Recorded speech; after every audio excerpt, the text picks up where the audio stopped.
everybody. Welcome back to the Film Buds podcast. This is episode number 174, and my name is Henry. And I'm Paul.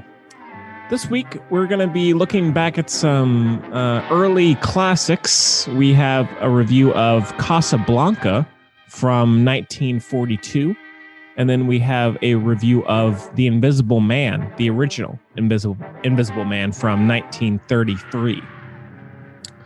And then I think after that we might do some kind of open discussion on, early classic film of some kind. Just have it, keep it kind of open and broad. But so we'll get to that and maybe save mail and other stuff we watch for next week. Or if we have time, we might do something, but we'll figure it out along the way.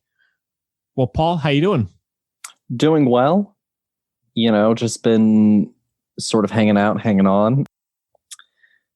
Been working on the script. It's coming along nicely. Right now it's at 139 pages. Whew. So, and I think I've mentioned this before on the podcast, but if I haven't, in screenwriting terms, it's usually about like a page a minute as sort of the agreed upon way that the page is formatted using particular type font and page settings and so forth. So I'm looking at about 2 hours, 18 minutes minimum. Because honestly, I definitely have enough stuff in there that, could easily protract beyond that time. So honestly, I think that I'm looking at about a 2.5 hour runtime right now. So a pretty healthy biteful. Yeah. How have you been? I've been all right, thanks. Nothing too exciting this week. Just been working and doing more kind of Air Force prep and all that stuff. So nothing really new or particularly interesting, but doing all right. Yeah, that's great. Yeah. So cool. Well, not a whole lot else to mention, really. Paul, anything for you? Anything at all? No, not really, I guess. All right. Well, I guess we do have a lot to chat about. So I guess we can get to our first review, which is Casablanca. And we do have a clip, so take a listen. If you don't mind, you fill in the names. That'll make it even more official. You think of everything, don't you? And the names are Mr. and Mrs. Victor Laszlo. But why my name, Richard? Because you're getting on that plane. I don't understand. What about you? I'm staying here with him till the plane gets safely away. No, Richard, no. What has happened to you? Last night Last night we said a great many things. You said I was to do the thinking for both of us. Well, I've done a lot of it since then. It all adds up to one thing. You're getting on that plane with Victor where you belong. But Richard, no, Now, you've got to listen to me. You have any idea what you'd have to look forward to if you stayed here? 9 chances out of 10, we'd both wind up at a concentration camp. Isn't that true, Louis? I'm afraid Major Strasser would insist. You're saying this only to make me go. I'm saying it because it's true. Inside of us, we both know you belong with Victor. You're part of his work, the thing that keeps him going. If that plane leaves the ground and you're not with him, you'll regret it. Maybe not today, maybe not tomorrow, but soon and for the rest of your life. But what about us? All right, so as I said, Casablanca came out in 1942, ages ago, and it's directed by Michael Curtis, and it stars Humphrey Bogart, Ingrid Bergman, Paul Henreid, Claude Rains, Conrad Veidt. Is that? Sorry if I butchered it there, Conrad. Sidney. I don't think you have to worry about whether Conrad's or not. Maybe. Sidney Greenstreet, Peter Lorre. Am I forgetting anybody, Paul? No, those are the big ones for sure. Yeah. And the synopsis is: a cynical expatriate American cafe owner struggles to decide whether or not to help his former lover and her fugitive husband escape the Nazis in French Morocco. So this one is, considered by many to be a true classic. It's on a lot of, best films of all times lists and all that stuff. And was pretty defining film of the era, 1940s. And yeah, well, Paul, you suggested we do this one. Yeah. Would you like to kick things off? Sure. So Casablanca is an interesting one because, way back upon, a time, and it still happens definitely today, you were kind of contracted by the studio, and creatives really could spend their whole lives working with one studio. Mm. And so this was one of the studio vehicles that had kind of a fabled, troubled production. Numerous people wrote the movie. It's listed as 3, but I think it's actually more than that actually ended up touching it and doing rewrites on it. Mm. Bogart was in the middle of career burnout at the time. He was being used as a workhorse. And I think that it's also a really interesting movie that's dealing with topical things right in the middle of when it was going on, Mm-hmm. World War II is, roughly 39 to 45. Yep. So we're sort of smack dab right in the middle of it all when it's happening as well. So I thought that it would be a really, really good one to go with. I had originally been thinking about, a horror film separate from Invisible Man or even going silent era. But once you picked yours, I was like, you know what? Let's just go in a completely different direction. Let's go Casablanca. And I'm glad that we did. I hadn't watched Casablanca in, I don't know, probably 6 years. Yeah. It had been a while for me as well. Yeah. And, it's one that I like to go back to more often than Citizen Kane, which I do about once a decade. And rewatching it, I was pretty satisfied with it. It still for me really, really holds up. It's kind of a long movie compared to some other movies that were out at that time, but I think it does a really, really good job of conveying character, of sticking to exactly what the story is, like no other real deviations, and making something honestly memorable and rewatchable by modern standards, which I think is a different thing, than just saying any movie is rewatchable. I think that it's one of those rare few that from the past that holds up for audiences beyond film buffs. Yeah. What about you?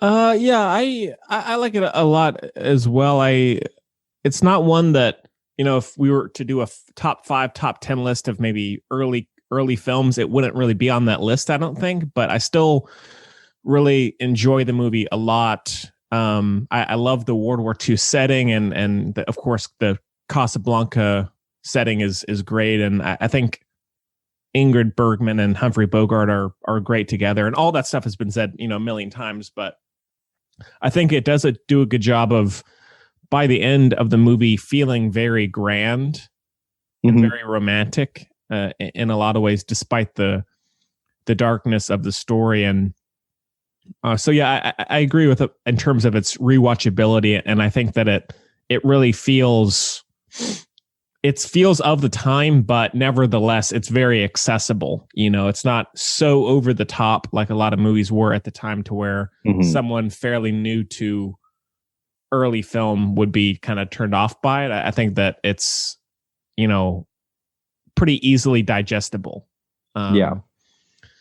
And I mean, of course, again, this is all kind of old stuff, but it looks incredible. Like, it's very sweaty. I like the look of all that. And I think inside the bar is great. And just the shadows and the light and all of that stuff is, to paint it very broadly, it's just very compelling and engaging. Yeah. And so, yeah, I think it's really worth a watch. And again, it's not one that I would like when I think of early film or I think of my favorites. It's not necessarily there, but that doesn't mean that I still don't really enjoy it. And you don't have to necessarily list what your favorites would be. We could hold that for later if you wanted. What is it that holds this one back then compared to other older films from being in the top for you? I guess, well, This one, I guess the one issue I have with it is, in all of the times that I've seen it, I've probably seen it. Did we have to watch it at UNC Greensboro? I feel like we probably did. Probably in at least one class, yeah. Yeah. I've probably seen it 5 or 6 times, maybe. And no matter what, I can never seem to get fully engaged with the story.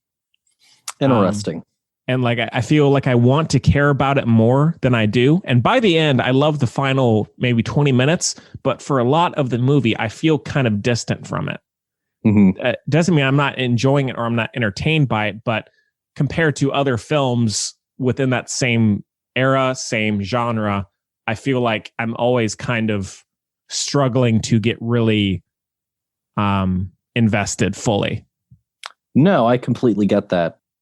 I think it doesn't help that I think Rick is a character of a lot of subtlety. And he's a guy who, as a character, is just constantly holding his cards to his chest. So I think that can definitely be like a disengaging thing. And I think the other big thing is, I think the movie's great. If I had to hang any kind of sort of sin on it from my perspective, I think one of the things that bothers me the most is probably that, especially compared to like Laszlo or some of the other characters, I think Ilsa is a little underwritten for me. Mm-hmm. I think that even though Laszlo gets less screen time, I have a better sense of who Laszlo is, and I have a great sense of who Rick is. But the woman who's traveling in between them is just kind of just that. Mm-hmm. And that's obviously something that happens with older movies, right? There isn't quite as much agency for everyone all of the time. But I think that is something that does kind of hinder the narrative just a little bit, is that why did she love Laszlo? Why did she love Rick? Why is she making some of the choices that she's making? And Rick kind of writes off, she came and she played her, her best attempt at loving me still. And she almost had me convinced, almost, a lot of it is left up to Rick interpreting it, and it doesn't feel like a lot of her actions necessarily have all of the motivation that I think they always should have. Mm-hmm. So I think that that's a pretty fair assessment. Yeah, I would too.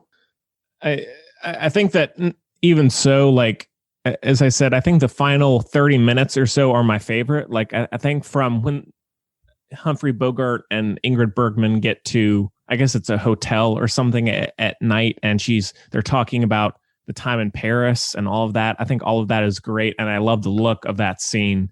And then just jumping ahead to the very end of the movie, I think that there is something so like the fog, the headlights at that airport. There's just something so iconic about it, and really, it's gorgeously put together.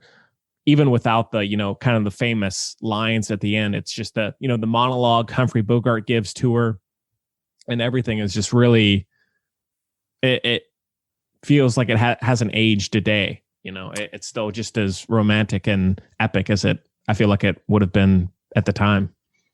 No, absolutely. For me, the ending of Casablanca is kind of an anti-ending of Citizen Kane. When I hit the end of Casablanca, it feels so much like the journey that we were absolutely supposed to go on. It feels like the outcome that we've been promised by the movie. It has a certain amount of still being, obviously not after this many times of watching it, it still hits hard and is still, surprising on a certain level, but is also the inevitable choice of these characters. Mm-hmm. The movie really sets it up that Rick is about to kind of fuck over Laszlo, and then it kind of just does this absolute shift on you. And so I think that the ending is probably the most iconic part of the movie overall.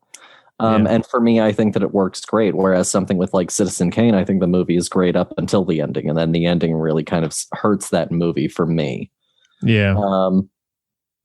It was interesting. We accidentally, and I don't know if you noticed this, we accidentally ended up making it a a kind of double feature for one actor in particular. Claude Rains. Yeah. We ended up making it a Claude Rains double feature. And, again, I thought that he was great in this movie. I actually even preferred him in this than to his role in The Invisible Man. And I think the reason that the movie holds up is that the casting's great.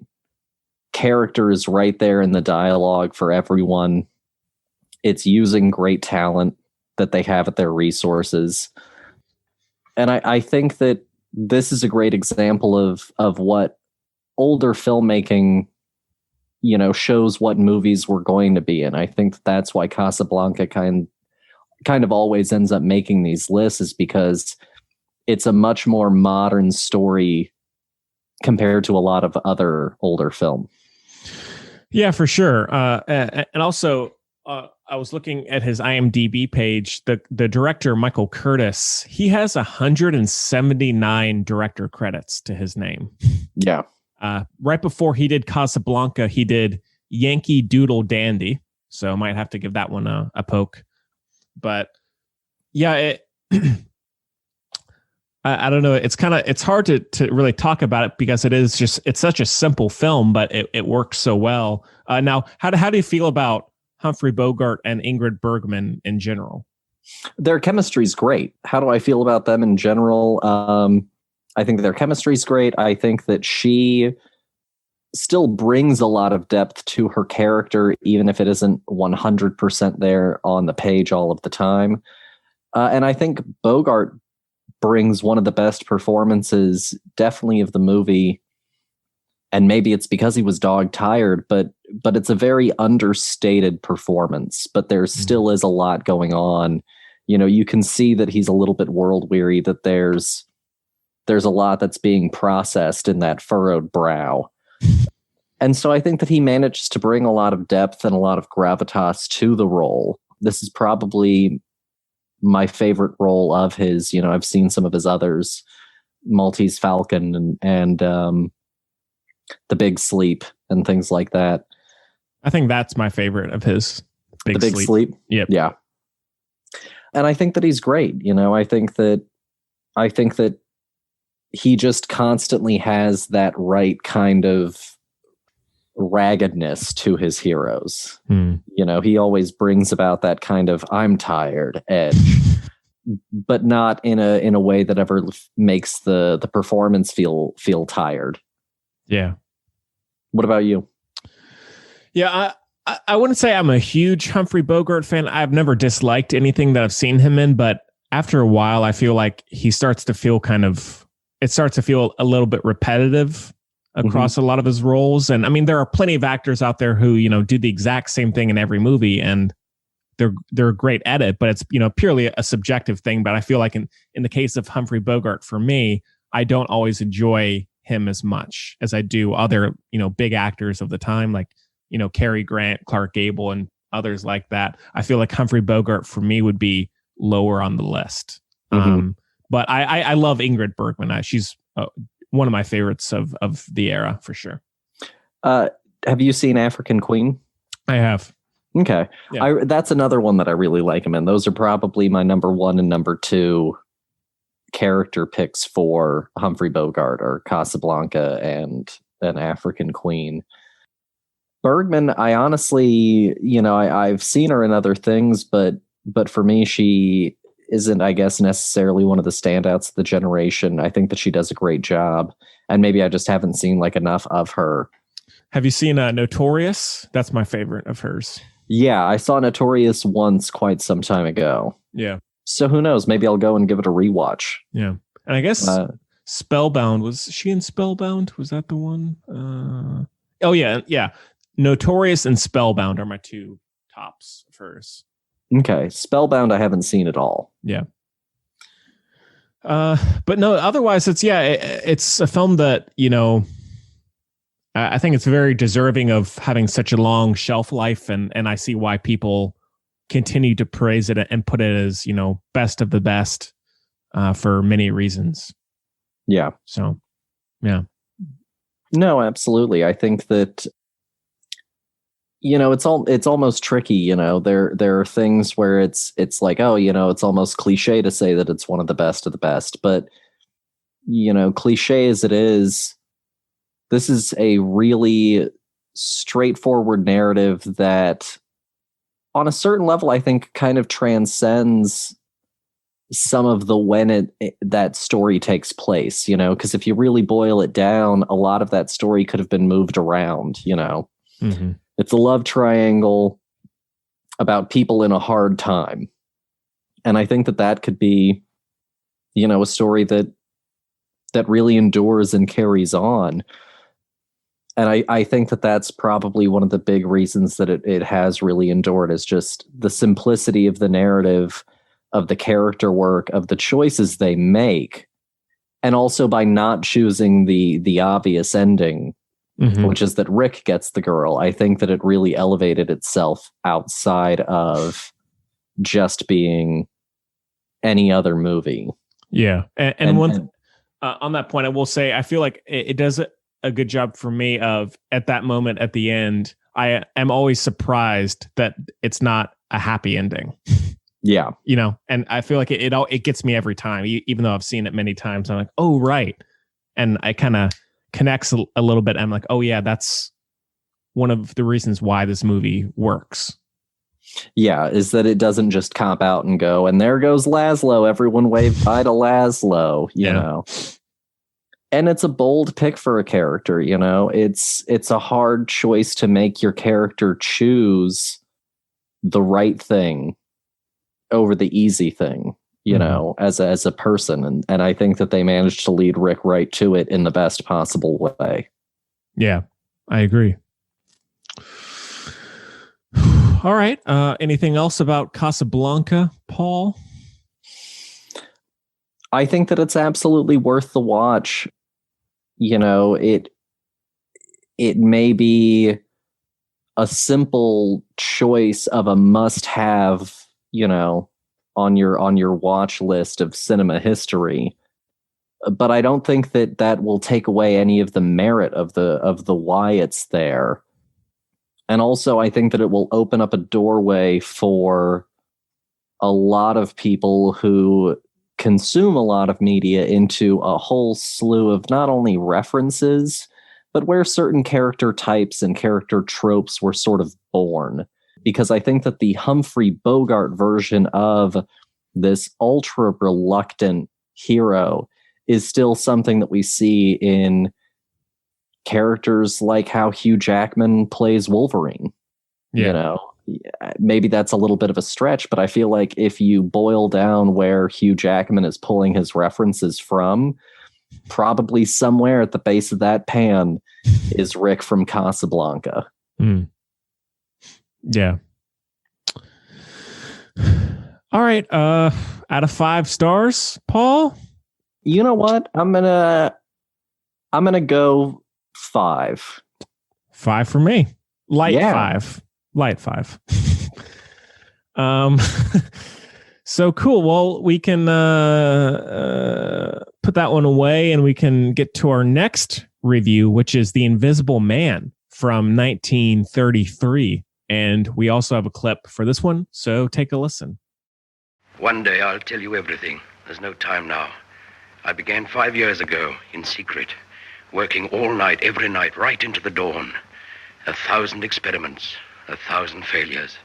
And then, at last, the great, wonderful day. But Griffin, it's ghastly. The great, wonderful day. The last little mixture of drugs. I couldn't stay here any longer, Kemp. I couldn't let you see me slowly fading away. So I packed up and went to a little village for secrecy and quiet to finish the experiment and complete the antidote, the way back to Visible Man again. I meant to come back just as I was when you saw me last. But the fools wouldn't let me work in peace. I had to teach them a lesson. But why? Why do it, Griffin? Just a scientific experiment at first. That's all. To do something no other man in the world had done. Okay, so The Invisible Man is directed by James Whale, and it stars Claude Rains, Gloria Stewart, William Harrigan, Henry Travers, Una O'Connor, Forrester Harvey, That's about it, I think.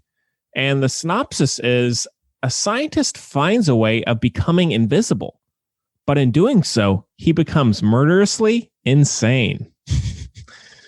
Pretty good synopsis there. So this one, yeah, I mean, I reviewed the Blumhouse remake reboot back when it came out, so you can check that one out if you have interest.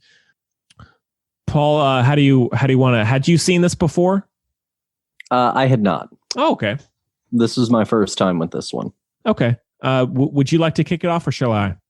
Why don't you take it away? All right. So, yeah, I've talked about The Invisible Man a lot over the years. It's one of my favorite films, one of my favorite horror films, and a lot of that has to do with the character as he's presented in this film. He's one of my all-time favorite characters across all of art, really. I love the look of the character, the performance, the concept and ideas behind the character, the kind of chaos and terror of the film. He just kind of runs around, murderously insane, as the synopsis says. And it's just such an iconic thing. Even from the first time I saw it years ago, I just immediately connected with it, and I love it, really. And I think that the effects of The Invisible Man are still awesome. And I think that any scene where he's, just running around in a t-shirt and the rest of him is invisible, or he's taking off his bandages from his head and he's invisible under his head or under them, is awesome. I like the setting of the kind of tucked away town. And yeah, there are a couple issues that I have with it just for the sake of conversation, but I can get to those later. So no, of course. Yeah. What about you, Paul? So I had never seen this one. This is, I think it's like the fourth or so of the Universal horror films from back in the day. Yeah. So once upon a time, dear listener, Universal was not considered one of the 5 major studios. It was actually one of the minors. And all that they had was production. They didn't have exhibition as well. They had production and distribution, but not exhibition. And they used this sort of model that came from, a lot of studios did, a German state-run organization called UFA to kind of organize their studio and get people into contract and work with them. And a lot of the early Universal horror films were handled by people who were heavily inspired by German films that had come over to the US in like the 30s. And also even some of the creative talent were people who came over. The cinematographer of James Whale's Frankenstein was an old UFA cinematographer. Mm. So a lot of the early Universal horror films are very based in old German filmmaking, and in particular German expressionism. Some of those roots are definitely still here, but they're definitely lessened with The Invisible Man. And James Whale also directed before this Frankenstein. So this movie's interesting. We're very early on in the days of sound on film. Mummy, Dracula, and Frankenstein are some of the first sound films. We're early into this whole franchise of horror films that ended up lasting in kind of 2 waves in the early 30s and the late 30s. And ultimately, I liked it a lot, but I actually had the issue of not really feeling as connected to these people as I wanted to. And the Claude Rains performance as the Invisible Man is definitely, for me, one of the highlights of the movie, especially compared to some of the performances of other people. I think that this... There's one performance I will get to that is brutal. And I think that I can guess who it is, but I'll keep it tucked away until you tell it. Okay. No, I think that even though I liked a lot about this movie, this was one where I was like, you know what? It's about 30 minutes shorter than Casablanca. And I was like, I don't need all 30 minutes, but I could have maybe done with like 10 to 20 more minutes of maybe before the accident. before the invisibility. I think that I could have used a little bit more there. I do agree that it's an incredible technical marvel. I looked up how some of it was done. Mm-hmm. Obviously the physical stuff was all done by wires and simple mechanics and stagehands off screen. But how they actually did the invisibility stuff was a really, really, really technical process that pioneered a lot of techniques that we use now. So I think that it's a really, really interesting movie, and I wish that I liked it more, is my current stance. Not that I disliked it. Right. I wish that I just liked it more. Have you seen all the other major Universal monster films? I've seen Dracula. I've seen Frankenstein. And that's about it. Okay. How do those compare? For me, Frankenstein is my favorite. Okay. James Whale's Frankenstein is definitely my favorite overall. Okay. And just to kind of spoil it here, the performance I was talking about was the barmaid. I knew it was the woman who runs that bar. If I had any complaints, just for the sake of conversation, her scream is the most nails on a chalkboard, over the top, headache inducing thing I've ever come across. And that's just her whole performance. Yeah. Just upset woman is her entire performance. Yeah. And also, because of the time, the sound work, it sounds like her scream is tearing the screen itself. It's so scratchy and it's the worst. And I wish I could remember what else I saw her in, but I saw her in something else over the last couple of years. And I was like, oh no. She did the exact same thing in another film. It was just her screaming that exact same way. So that is not, I would love to see a fan edit where they just cut all her out, but I don't know if that's going to happen. Anyways, so, but like in terms of sequences themselves, I love the look of the opening scene in the snow where he comes in, he's wearing the coat and all of that. I like where he's terrorizing the town and he's in his t-shirt running around the room and, hitting the police officers, riding the bike. And it's he's invisible going through the town. The scene where he's outside the bank throwing the money and all you see is the floating money tray. And yeah, I just love, I can't kind of overstate it. I just love the look of the Invisible Man, especially when he's in his bandages and he either has some kind of trench coat on or like a robe on. I love the glasses and I love the look of the bandages. And especially if he has his hat on, I could look at that all day, really. And I've seen pretty much all of the sequels Claude Rains wasn't involved and they're okay. They're not amazing, but there are some cool moments in those films as well. But this one, I kind of agree about the runtime. I do, in a sense, love that it's only 70 minutes. I think that's kind of cool. But also, I guess having seen it many times at this point, it would be kind of nice to see more. I wouldn't necessarily need to see him before, but maybe just more scenes of either him doing more random chaos and terror or more scenes of him explaining the situation.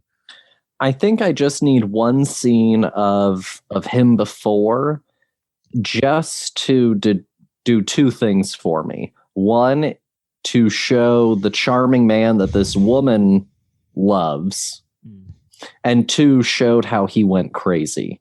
Right.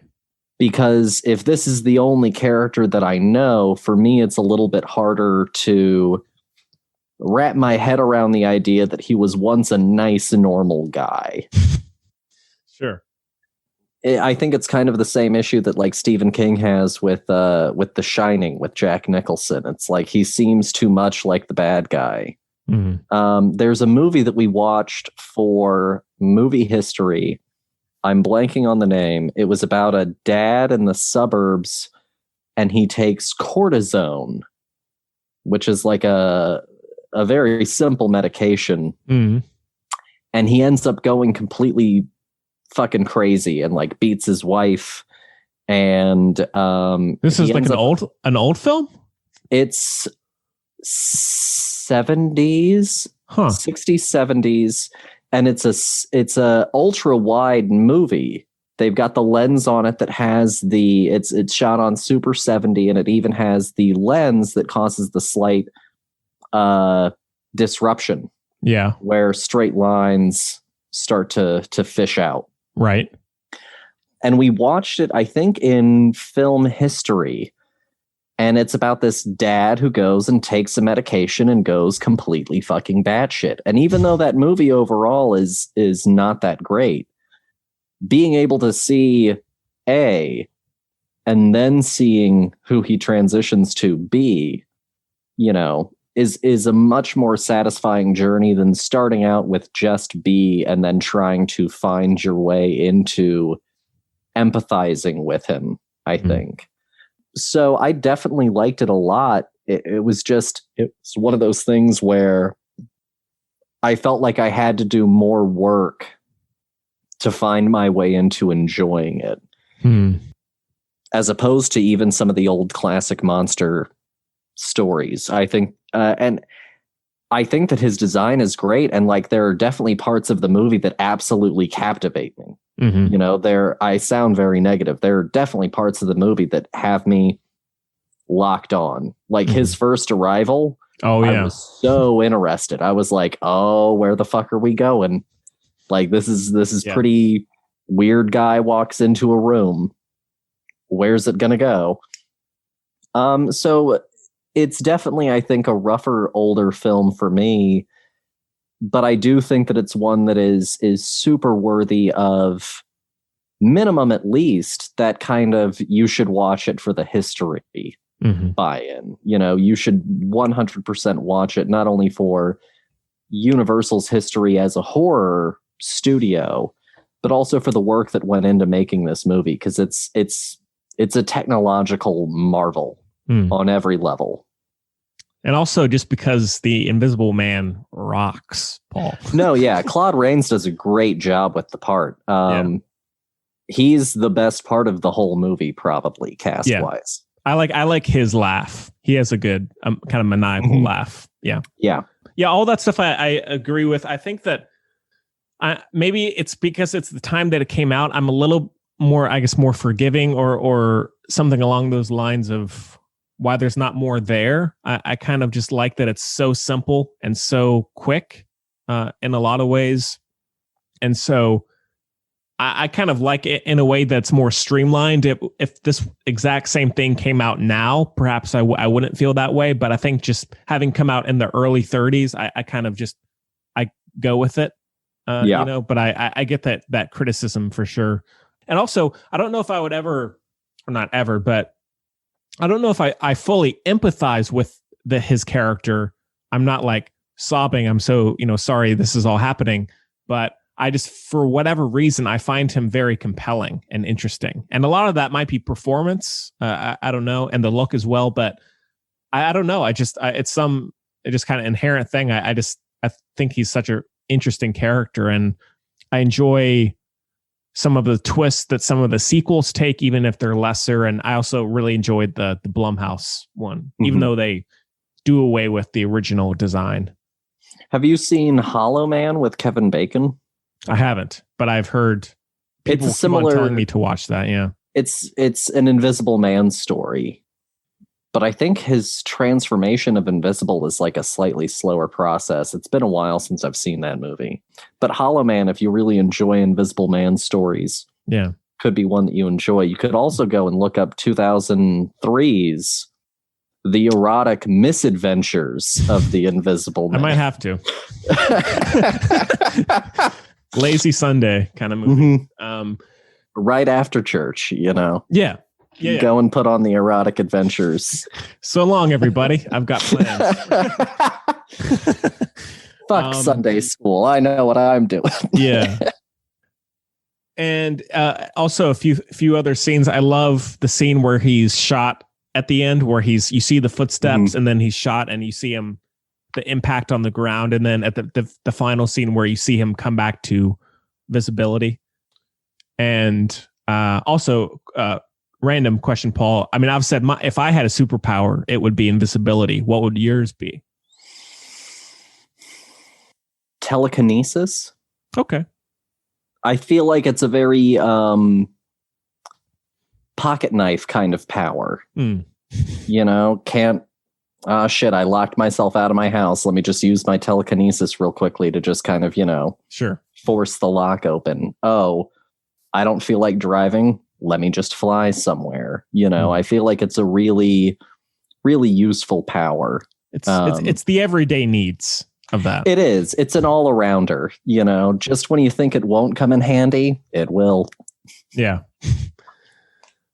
So cool. So yeah, it's it's my favorite of the monster films, of the early monster films. And go ahead. Go ahead. Oh no, I was just gonna say I love it.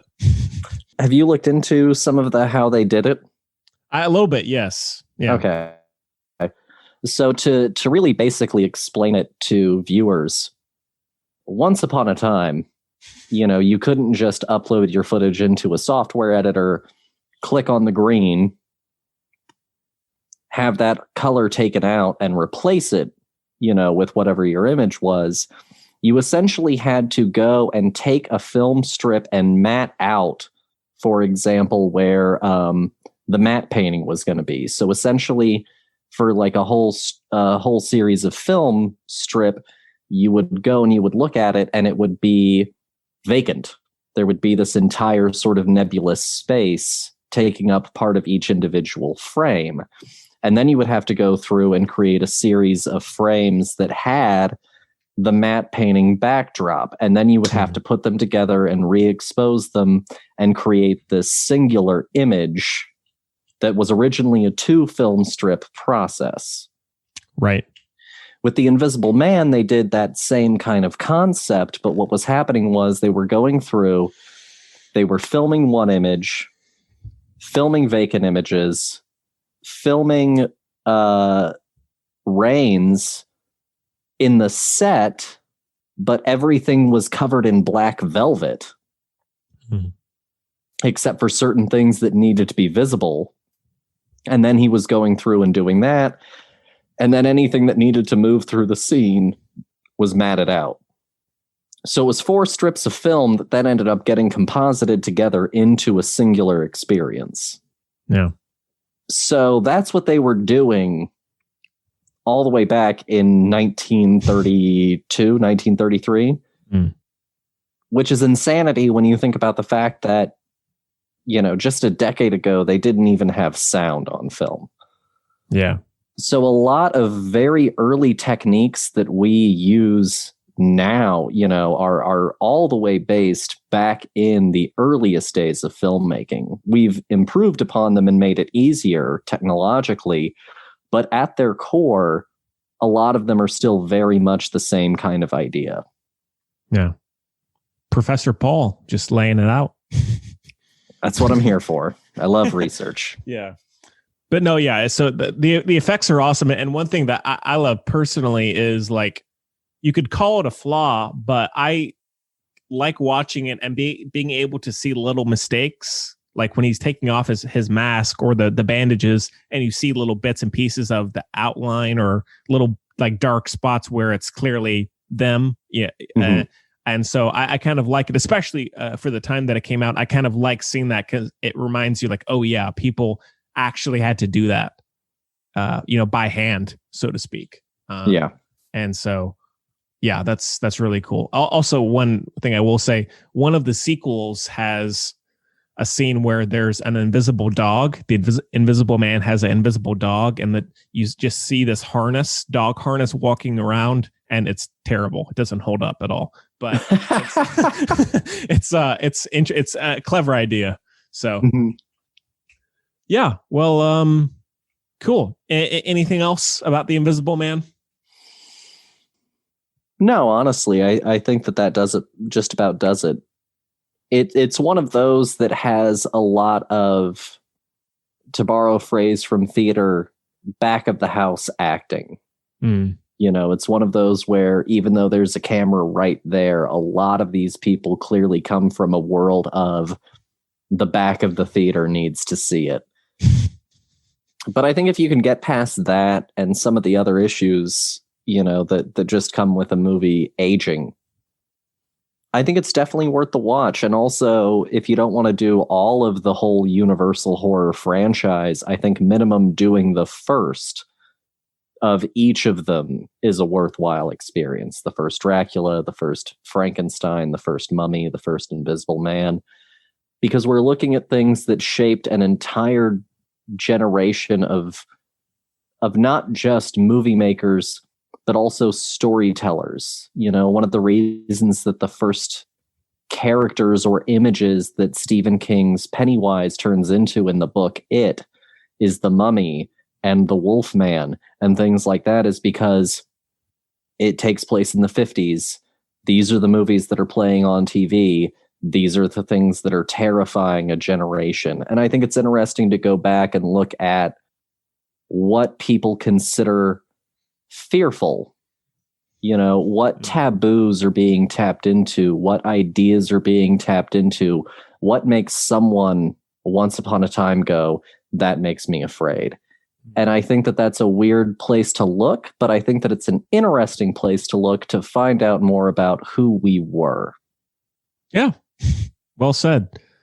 And one thing interesting that kind of random about Dracula, one cool thing about that movie is I don't think there's any score in the movie aside from the very opening credits. And so it's cool to watch a movie like that relies entirely on performance, on mood, but it uses no score. And but then if you think about movies now, like horror movies now, the score is like a essential part of creating. I mean, some directors use it too much, but it's typically a thing that directors rely on to create, unsettling sequences. So it's cool to go back and be like, wow, they're not even thinking about using that. They're using so many other elements of it. No, absolutely. It's also, I think, worth noting that even if there are any flaws that you may have with the movie, at the end of the day, this version of the movie is what the writer of The Invisible Man story, H.G. Wells, signed off on. You know, so even if you don't, think that this is necessarily the definitive version, and maybe with time it isn't, but for a time, even by the writer's own standard, like this was the tale. Yeah. Oh, and the book is awesome, by the way. I've read the book. The book is very good. Okay. Yeah. I have not read the book. I have read Dracula, with its diary entry format. Yeah. All right. Out of 5 stars, Paul, it's a 3.5. 3.5? It's a 5 for me. Okay. You just had a great time with this episode. Yeah. I was like, yeah, I guess I'll watch it. So, all right. Well, I guess we can move on is just kind of get more into, early classic film as a whole. So of course we could talk for years about this kind of thing, but Paul, any certain areas, anything that while watching these 2 movies that struck you as something you wanted to discuss, or, are there any, and I guess we can also talk about certain favorites as well. Are there any standouts to you from the early eras? Trying to keep it in the theme of everything before 1960. I would say so as well. Yep. Obviously some of the obvious musts, Citizen Kane, Casablanca, duh. Pretty much anything Chaplin does is probably worth a viewing. My first silent movie was actually The General. Oh, yeah. Which is a Buster Keaton film about a guy in the Civil War who is in love with a woman, and essentially he goes to her father and is like, let me marry your daughter. And he's like, no, you're an absolute ninny and a sissy. Why on earth would I ever let you marry my daughter? And he's like, okay, then I'll join the war. And he's not a very good soldier, but by absolute, happenstance, he ends up in pursuit of and destroying a Southern tank or a Southern train, Right. called the General. And it's a really fun little movie. I think that rewatching old films is beneficial for everyone for a lot of reasons. I think that for people who love film, it is a must. I don't care if you go to film school. It is a must that you engage with where the art form came from. It is necessity. You don't have to go to college and then make movies, but you do have to know where the fuck movies come from. I guess so. So I think that going back and reviewing old movies, for this really reminded me of that. I think that for people who are casual viewers, it's a great way to just expand your palette. Not everything that's older is bad or outdated or outmoded or irrelevant to you. Just older. And 3, I think that it can help you kind of build some patience back as a viewer. I don't know if you've ever felt this way, but there are some times where I watch something and I'm like, why am I having a hard time with this? Especially, something older. And I'm like, why am I having a hard time with this? And it's like, I went into it with the mindset of being entertained by movies in the context of a more modern movie. Do you ever have that kind of sensation? Sometimes, yeah. Even with something that I've seen before sometimes. Yeah. Yeah. I think it's all about mindset, and kind of thinking about the context of it, for sure. And Paul, one thing I before I forget, it would be an interesting experiment for you to be teaching a class and me to be one of the students and see how I hold up against your just to see how I would analyze a film as opposed to how the teacher would. It'd be this would be a very long form experiment, but it could have interesting results. It could. Yeah. We'll have to look into something like that. That could be that could be a good way to figure some things out. How do you feel, I guess, about older films? Are there any standouts for you? Yeah, I mean, I really love watching older films, and I feel like recently I haven't been watching as many as I have in the past, but I always enjoy it. It's and I guess I can really say, like, I'm not one of those people who will say, "Oh, this classic film is so good, it's one of the best of all time," and then I don't actually enjoy watching it. Like, if I watch a film, even with context, and I don't enjoy it, I'm not going to praise it, just because it's considered to be a classic. But like with the silent film, as you were saying with The General, I love Chaplin. I love all of the comedians, and it's so there are a lot of them as well that are so underappreciated, that are they're incredible. Like it's just like there's one that's called Thief, I think it is, and it's about 2 hours and 50 minutes long, and it's this espionage film, and it's amazing. It's like you got to sit with it. It's a 2 hour and 50 minute silent film. Like, it's not an easy watch, but like there's such incredible art there, and there's so many, because it was that era was truly like breaking the art form out into the world. There are so many interesting experiments that people tried. Yeah. Some succeeded, some failed. And it's so cool to see both. Some that really work, and then some that are like, this is not good. But that doesn't mean that it's not interesting to watch. And so silent film is awesome. You really got to be in the right mindset to watch it and to enjoy it. But like, it's so worth watching, and, kind of going through time, so to speak, each era, and seeing the differences. And because again, it's such a new art form that they're just trying whatever the hell they can think of to be new with the, the technology of the time. And so, I mean, standouts, I mean, of course we could, go on and on about that.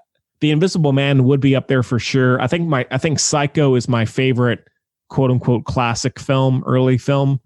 I love Some Like It Hot with Marilyn Monroe. I'm a big Marilyn Monroe fan. Rear Window is another for me that I really enjoy. Now, how do you feel about some of the classic epics like Ben-Hur, Ten Commandments? Are those ones that you enjoy, or are they kind of, yeah? It very much depends. The historical epic ended up getting swept up in this movement of studios kind of just spending ludicrously on sets and extras just to kind of make an epic. So some of them get a little bit dry. Yeah. But some of them are definitely worth the watch. Honestly, out of the sort of historical epic era, I would say that the best of them is probably Spartacus. If I had to come up with like a top 5 of black and white movies that I think everyone should watch, it would be Citizen Kane, Casablanca, Some Like It Hot, M, which is a German film. That's great. Yep. And then probably Frankenstein. Yeah. Oh, and I don't know if I gave a 5th one. East of Eden is another one of my favorites with James Dean. Yeah. Yeah. It's a wider field than I think most people realize. Even going back to silent film, there are westerns. Westerns were one of the first things done in silent film. Westerns actually had like a little bit of an ebb out in the 30s, and if I'm not mistaken, going into the 40s. It wasn't really until Stagecoach that westerns had like a resurgence. So you can find a lot in classic film, and you can find a lot that you still relate to in classic film. And also, and this is the thing that I, am constantly saddened by whenever I think about it for too long.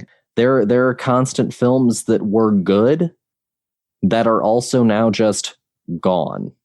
Because a studio basement flooded, or because the studio never held on to the print and the person who had the print put it in their garage and then they died and their kids found it and their kids put it in their garage and now it's rotted away. So I think that even more importantly, like, absolutely treasure the classic films that we do have, because it was a long way for them to get here in a weird way. Yeah. Yeah. And also, I mean, and I talk about it a lot, sometimes, like, especially going back to like 1900s, 1910s, 1920s, just watching something to see footage of that time is interesting to me. Like seeing, a 1917 film and just seeing how people acted or how people thought what acting was at the time, what people thought was funny or not funny, and or what people thought were, was dramatic or sad or whatever. And so it's cool to just see buildings of the time and to see people, how they looked, because there are so many differences, not even discussing makeup, but just the look of people at the time was different. And now in terms of like comedy, I think, people like Buster Keaton and Charlie Chaplin, their stuff, again, I'm not just, blowing smoke. It's like, if you sit down and watch those, to me at least, they really are funny.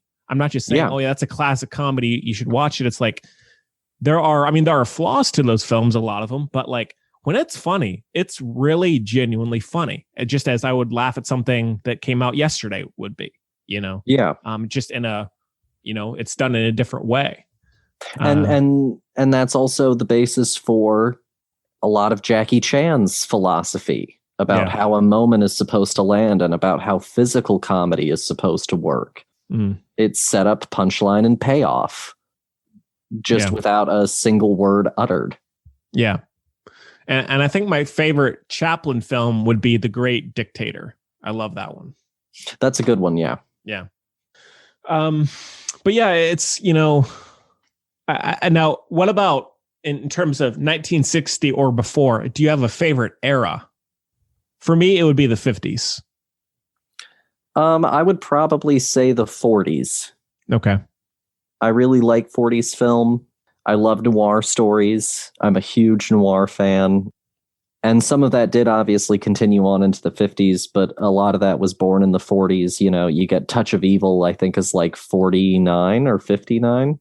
Mm-hmm. No, I'd probably say the 40s. Okay. What about directors?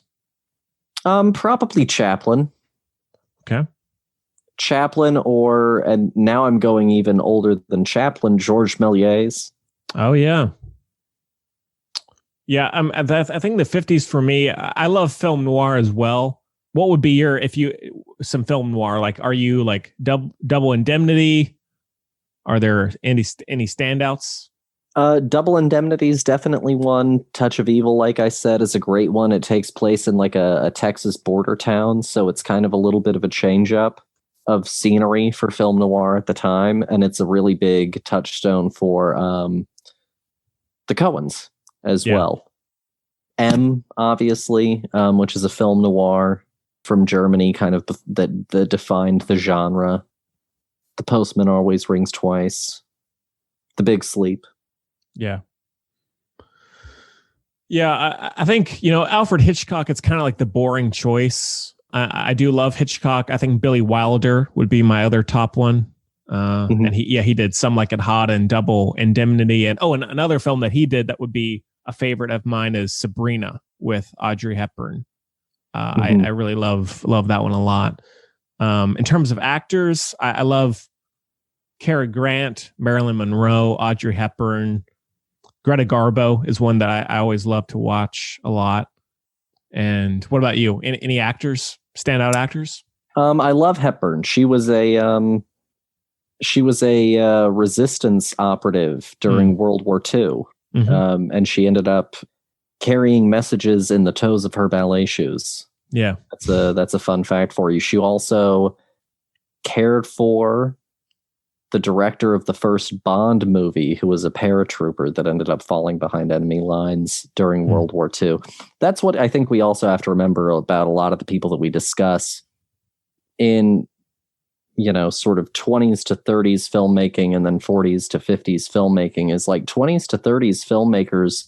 A whole shit ton of them had survived World War I and were very heavily influenced by World War I. And World War II, you get the same thing with that next sort of generation of them. Bogart's probably a favorite. Cary Grant's fine. Jimmy Stewart would be another for me. Jimmy Stewart is pretty solid, some more so than others. I'm not a big Mr. Smith Goes to Washington fan. Nor I. Chaplin is probably one of my favorite older black and white actors, just because that's a guy who really understood his character. And, he really did just have one. It was The Tramp. But he did that one well. I like some early John Wayne.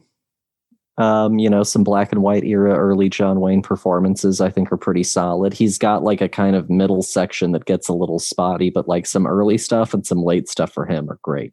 And another thing that you were touching on, and also in terms of the directors, like for example, Jimmy Stewart was a fighter pilot in World War II. And then also, and there's a great documentary, Paul, I don't know if you've seen it on Netflix called, I think 5 Came Back. Yeah. And it's about some of the big Hollywood directors who went and filmed, who took time away from Hollywood and went and filmed World War II battles, made them into films, and then presented them to the American public. Like John Ford was one, and a few others. But like, it's kind of interesting to think about. That's not something that most directors would do now. But like huge, big time directors took time away from, making huge money makers to doing these very important infomercials, so to speak. And a lot of those are actually on Netflix now. You can watch like I think there's like Battle of Midway and things like that it's purely just a director going and filming a World War II battle, and there's nothing else to it. It's just action. Well, and it's I think it's Frank Capra Yeah, that's one. Who's another great old director. And he was tasked with coming up with propaganda films, and he couldn't figure it out, and so he asked for, this is something that you learn in the documentary, he asked for German propaganda films, Nazi propaganda films. And he was like, well, this is the most terrifying shit I've ever seen. Let's just put this in English, So it's a really interesting documentary if you're into both World War history and also entertainment history. Because it also, pretty much every filmmaker has one modern filmmaker dedicated to talking about them. Right. So I think it's Capra that's talked about by Guillermo del Toro, primarily. Steven Spielberg's in it, so it's definitely like worth a check if you're into the cross section of those 2 points. Yeah. So yeah, that's a really interesting point about the era that's should be appreciated for sure. And yeah, I mean, it's classic film is great, and I feel like even just having watched these 2 films for this week, I feel like I want to kind of go and explore some more films that I haven't watched yet, and maybe even some silent ones. I've kind of been in the mood for that. The German officer of Casablanca. Mm-hmm. That's the zombie figure from Cabinet of Dr. Caligari. Huh. Interesting. Yeah. And also speaking on that, yeah, Cabinet of Dr. Caligari and Nosferatu are cool. I think Nosferatu would be my favorite of the 2. Yeah. Yeah. I mean, there's, if you want to, explore silent film or classic film, you don't have to start with Citizen Kane or something really dense. Just watch a comedy or something, and you'll see bits and pieces and different pathways that you could go down, and before you know it, you're hooked, Paul. Yeah. No, I'll completely agree with that. Filmmaking is all about finding what you like across a very, very wide set. And, that's why it's always ridiculous to just completely write off a whole genre. I don't watch that kind of film. Why? Well, because it's this. Not all of them are that, Yeah. If you look at it and you go, I don't watch old film. Why? It's boring and old. You've literally just neglected thousands of titles, that you could find the thing that really sparks some kind of artistic inspiration in you. Yeah, Paul, I don't watch anything that was made before the year I was born. There are people that are like that. It's just, I know. It's befuddling. And there are also people who I've talked to, bless them, that like call like a movie from 2001 like a classic film, like an old film. And I'm like, you have no idea. None. You're mental. We're talking about an art form that's over 100 years old. Yeah. No, I adore watching old film. And honestly, if you're not enjoying old talking films, maybe go back further. Yeah. Go back to silence. Yeah. And also one thing with silence, I mean, sometimes it worked, sometimes it didn't, because like they were kind of experimenting. Like pacing is a weird thing with silent movies. Like sometimes movies would be an hour long. Other times they'd be 3.5 hours. And like the pacing is all over the place. And so generally, the comedies are pretty streamlined, pretty short, pretty easy to watch, but it's more so when you get into like epics and, espionage thrillers that you're getting into there might be some ups and downs with how you're viewing it. But that's just, again, being, having the awareness of the time. No, absolutely. Hell, if you can get through a 3-hour blockbuster now and enjoy it, no reason you can't do it with, 1920s film. Well, and you're going to get a crash course in what it is to tell a story visually. Yeah. Yes, there will be the dialogue cards, but they have to tell you, they can't just keep flashing those. You'll never get a fucking image in otherwise. And you might as well read the book. Yeah, and really, I prefer silent films that have the least amount of dialogue cards. I really prefer just watching it, visual. Yeah. For the most part. So, yeah. Well, anything else, Paul, in particular about early film? And we can always come back to it at some other time.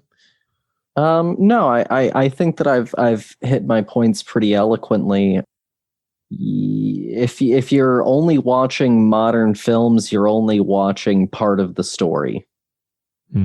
Because at the end of the day, this is a generational thing. It is handed down from one to the other, directly, indirectly, doesn't matter. It's as much of a lineage, as any other art form. And so I think that if you're watching modern films, you're only getting half of the story, because some of the greatest filmmakers working right now were inspired by what they had access to. So if I wind the clock back to when Edgar Wright was a child, Edgar Wright had silent films, black and white sound films, and early color films, and whatever was in theaters at the time. So we're going back and we're informing ourselves on how we got here. And like Henry said, it's also a great window into how people just were. If you go and watch some of the early Lumiere films, you just get to see some people just being back in the late 1800s. So there's a lot of value to going back to old films, and maybe it'll be a little tough for you, but maybe you've also been a little bit spoiled in your viewing habits. Sure. Yeah. And, Skip, put aside the Frasier reboot. All right. Skip it. You don't need the Frasier reboot. There's nothing in it for you. Put it aside and watch a silent film or something. Watch a Chaplin film. No, that movie that you've seen 20 times, that TV show, that you can delay Friends a little bit. You've already seen it 5 times. You know what? Skip the first season and use however much it would have taken you to get through that to watch something new. Yeah. And I don't mean new. I mean new to you. Yeah. So, all right. Well, Paul, what do you want to do? You want to call it a day, or do you want to end off with some picks of the week? We can do some picks of the week. I also do have a real quick. I remembered that I didn't answer your question that you posed about who I would want to direct. And I came up with an answer like literally right after we ended last week's episode. Okay. Yeah. So who would I want to direct my script that I'm currently working on? I finally figured it out. Edgar Wright. His name seems to pop up more often than not. So that's a good choice. I would, Edgar, if you're listening, we have a script for you. No, I think that he'd do a great job. I thought that Ant-Man was obviously a story that he put a lot of things in place. And I love how the things that are obviously from him turned out in that movie, even with him not being at the helm. I think the Cornetto trilogy is great. I think Baby Driver is great. And I think that he handles genre mashing really, really well and genre blending really, really well. And I think that he would lend himself well to it. Mm-hmm. Yeah, no, for sure. And I'll say, I do really like Edgar Wright, but I really prefer him when he works with Simon Pegg.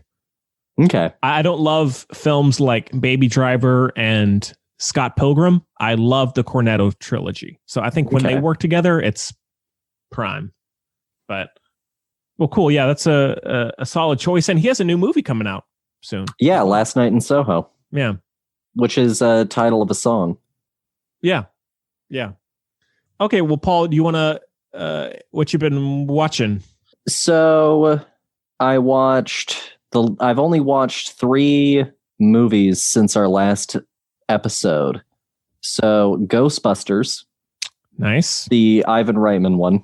Yeah. From 84. Jurassic Park. Oh, the classics. Mm-hmm. And In the Heights, the new musical. I saw that as well. I thought it was just okay. Exactly how I felt. My wife hated it a lot more than I did for innumerable reasons, mostly is essentially that they changed plot elements that just brought the plot for her very much down and made it a very unfocused movie experience for her. Yeah. She felt it overcomplicated a very simple narrative. Mm-hmm. Yeah, I agree. I had no real knowledge of the play, aside from Lin-Manuel Miranda, who I do like a lot, having been involved, and I felt the exact same way. I thought, so it's directed by the guy who did Crazy Rich Asians, which I was not really a fan of. This is a little bit better than that. It's very bright and energetic, but I thought there are so many parts of it that were just unintentionally goofy.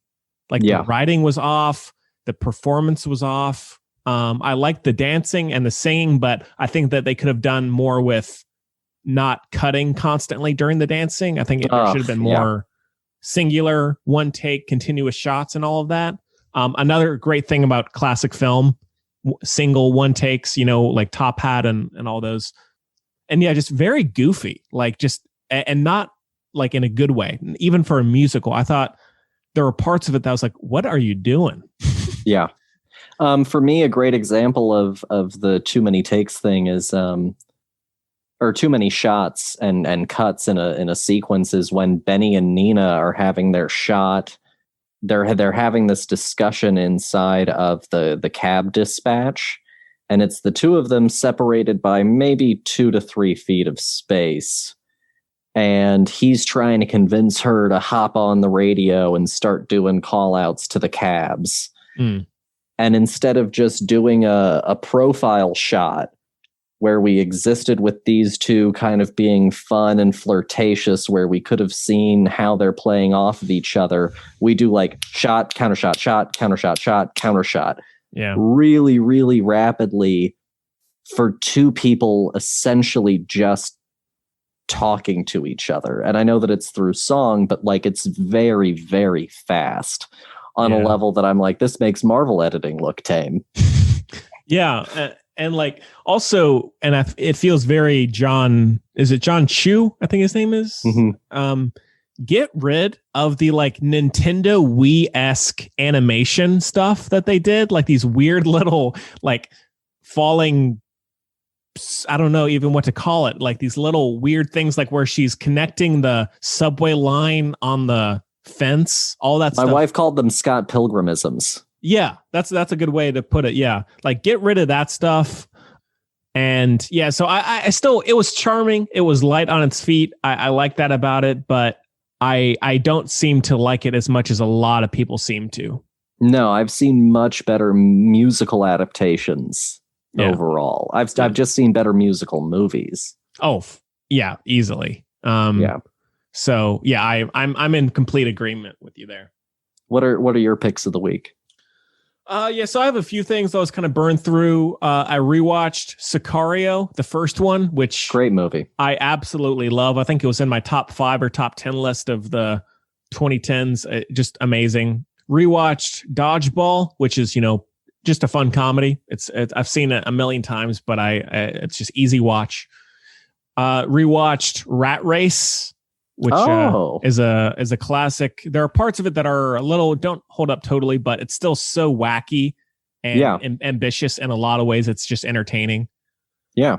Rewatched Children of Men. Another great one. Is amazing. That one continuous shot towards the end is incredible. And yeah, so many interesting ideas and messages in that movie is great. Rewatched Fight Club, which I still enjoy to a certain degree. Would be lesser Fincher for me. I love Brad Pitt, or I love the whole cast really, but there are parts of it that feel too 90s, too needlessly cynical, but still kind of, again, another wacky, ambitious movie that I enjoy to a certain degree. Rewatched Kingdom of Heaven, the director's cut roadshow version, which is like 3.5 hours, and I absolutely love Kingdom of Heaven. I think I'm a big Ridley Scott fan, but I love medieval epics, but I think this movie, especially the director's cut, is very underrated. Paul, have you seen this? Yeah, a long time ago. It's been a while, but that's one that I would be interested in going back to for sure. Yeah. I saw it in theaters with the theatrical cut, and then I saw the director's cut on home video later. And I remember really enjoying that. So I'd like to go back to it. Yeah. And also, it is weird to think about how many huge movies Orlando Bloom has been in. Like, yeah, he's got the weirdest career for me. Pirates of the Caribbean, Lord of the Rings, the Hobbit franchise, movies like this. It's like more so than many other actors who seem to be praised and always talked about. He's been in a crazy amount of huge, successful, iconic movies. Yeah. Not to say this movie is iconic, but, you could call it that. I don't know. It's a big movie. Yeah. It's an epic, and there's no getting around that. Yeah. And I believe that is it for me. Okay. That's a pretty good group. Yeah. Been busy. Oh, I started watching the Harley show, the Harley Quinn cartoon. I've seen the pilot of that. I liked it. Yeah. The pilot didn't sell me 100%, but I have enjoyed it the further into it I have gotten. So I think that if you're not sold on it, maybe go and get a few more in and maybe you'll like it better. Yeah. How do you feel about Kaylee Cuoco? Yeah. Meh. Because I like her in Big Bang Theory. I haven't seen The Flight Attendant. I've heard pretty good things about that. I think her voice performance in this is good. I don't know. I mean, I don't have major issues with it. It does the job. It's not my favorite show, and she is not my favorite Harley, but I just think that it is one of the better things that they have put out, and it's one of the things that I have put on lately and been like, this was a worthy diversion of my time. Yes. I felt the same. So yeah, I've been wanting to go back and watch more. So cool. Well, Paul, anything else to mention for you? No, I think that just about does it. All right. So yeah, I guess that is about it for the show. Sadly, this week, Paul, any ideas for next week? No, literally zero. No? Okay, perfect. That's the way I like it. So yeah, well, is there anything new coming out that we could do? We'll look into that. Yeah. So yeah, kind of open-ended for next week. If you have any ideas, the filmbuds.podcast@gmail.com is where you can reach us at. Also Facebook, Twitter, and Instagram @filmbuds. So you can follow us there if you haven't yet, and thefilmbuds.com, and all that stuff is in the show notes if you need more clarification or spelling. So yeah, well, great. Well, Paul, thanks as always, man. It's always nice to talk to you. Yeah, thank you, man. It's always great to be here. Yeah, and keep me updated about the script. Best of luck with all that stuff. Yeah, honestly, I would expect an edited version probably tomorrow. Okay, awesome. All right, well, we hope you enjoyed it as much as we did, and we'll see you next time.